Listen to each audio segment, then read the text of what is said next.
Hey, what's up guys? Cinema11 here with my review of Kuriko's Basketball Season 3, Episode 15, or overall Episode 65. Now, before I get into this review, I wanted to talk about one of my reviews, the Kill la Kill review, which I know wasn't that great, and someone tried to have like a whole argument about it and everything.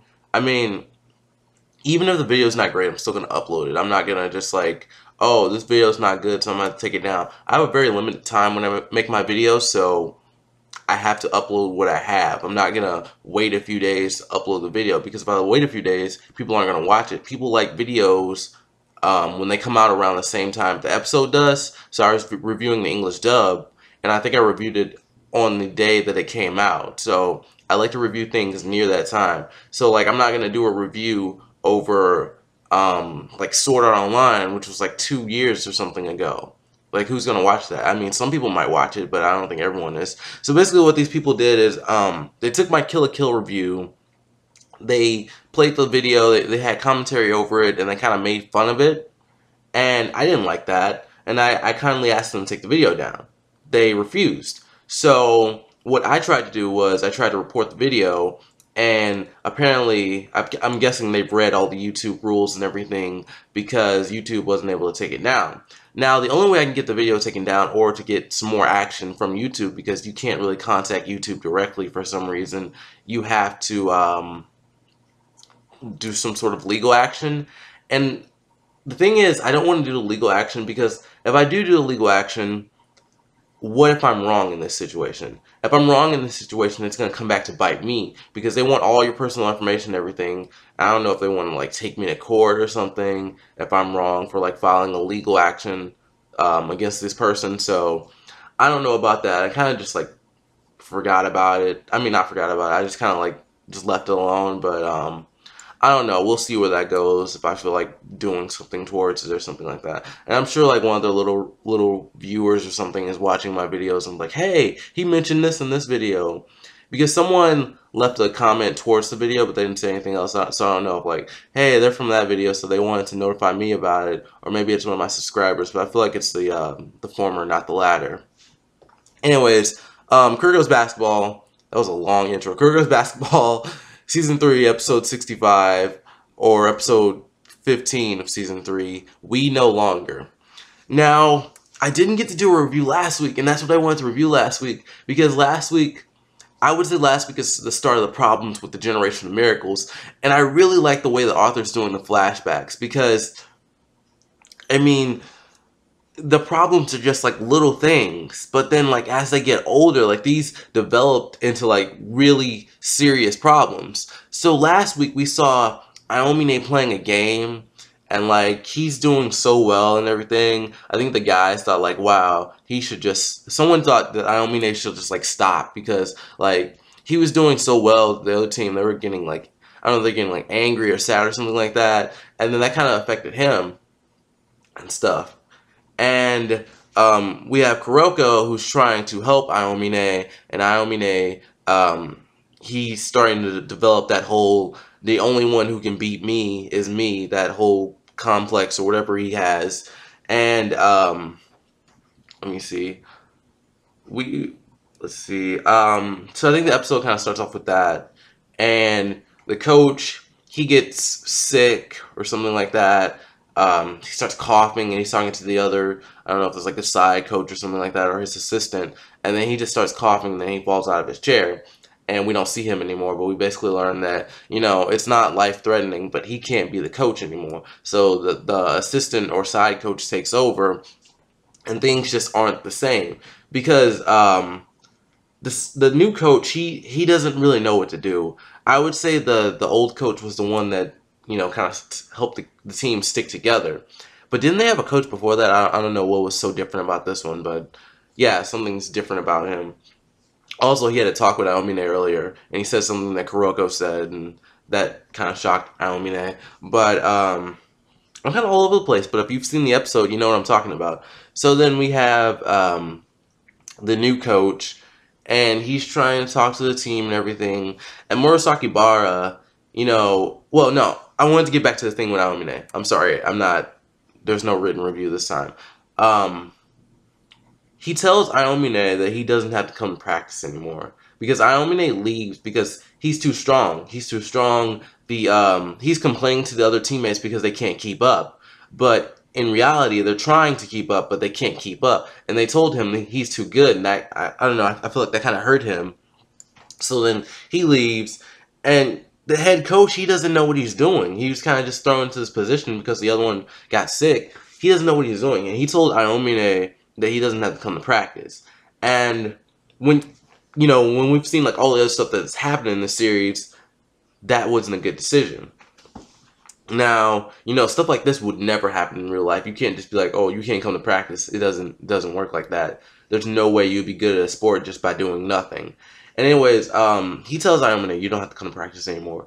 And I think what he should have done was like, you still have to come to practice, but maybe you might not have to do as much as everyone or something like that.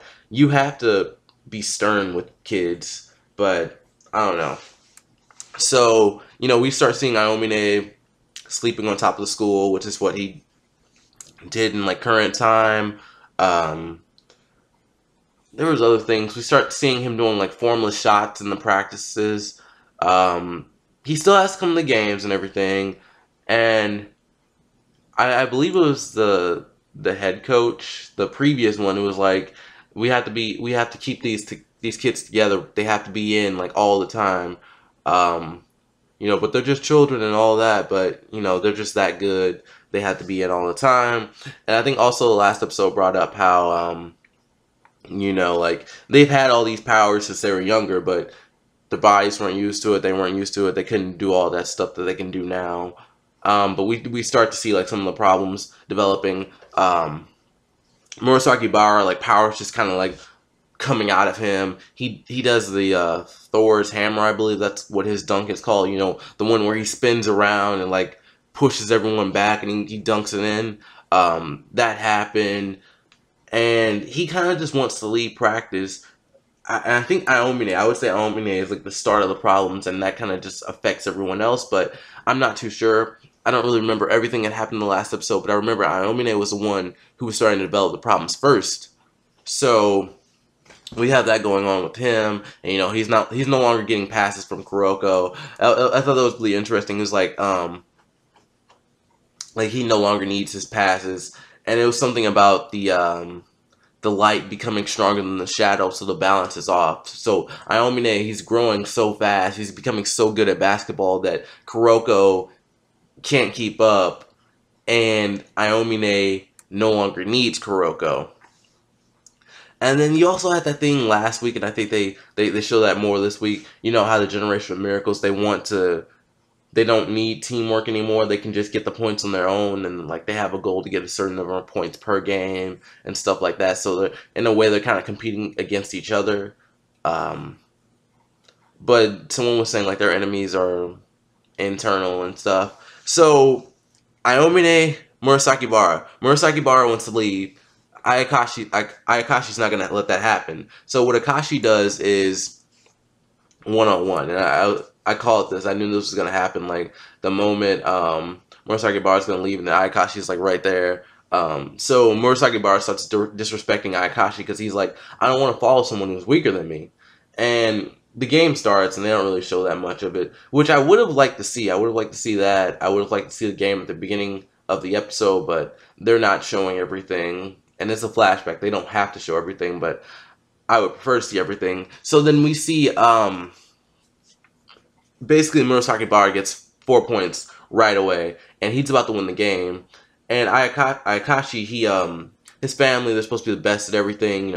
He's doing great in school. He's doing pretty good in sports. They have to be good in everything they do, all these different things. So, even in the previous ending, we saw him playing the violin. So, he has to be good with a lot of stuff.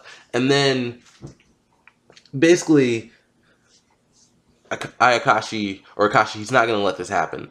And he basically stops Murasaki Bara. He smacks the ball away, or spears it, or whatever. And then we get the whole change. His personality starts to change.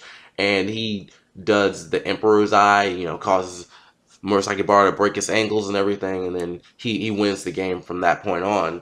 And what happens is, like, there's a shift in his personality, basically. And it relates back to what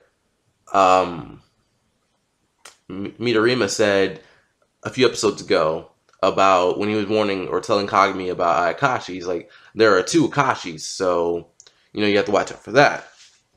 So what happens is there's a shift between these two Akashis, and I feel like there's also development of why Murasaki Bara he follows Akashi so much. Like if Akashi says something, Murasaki Bara will do it, and that was another thing that was shown like before in the series. So we have that. Kuroko, he's having trouble trying to get Iomine. It's not working out. He's late. Akashi tells Kuroko to stop worrying about him, and Kuroko is starting to cry because of the things that Akashi's saying. But what I liked about this is Murasaki Bara and Kisei, not Murasaki Bara, Midorima and Kisei, they haven't really changed that much. They still go to practice and stuff. Akashi allows Murasaki Bara to not come to practice anymore. He just, I don't know, just the change in the personality is probably why that happened and everything. Like he still allows him to allows him to do what he wanted to do originally. So yeah, it's just kind of like a trickle down of problems. Iomine affected Kuroko, and affected Murasaki Bara. Murasaki Bara affected Akashi, and then Midorima, he's starting to have some, I wouldn't say problems, but he's starting to develop different things. Like, he's like, oh, I can make it from here. And then he does, like, I don't know if it's, like, more than half court shots, something like that. He starts to do those really, like, shots, shots you can't even pull off in real life, like a full court shot, something like that. He starts doing stuff like that. I don't really see anything changing with Kisei.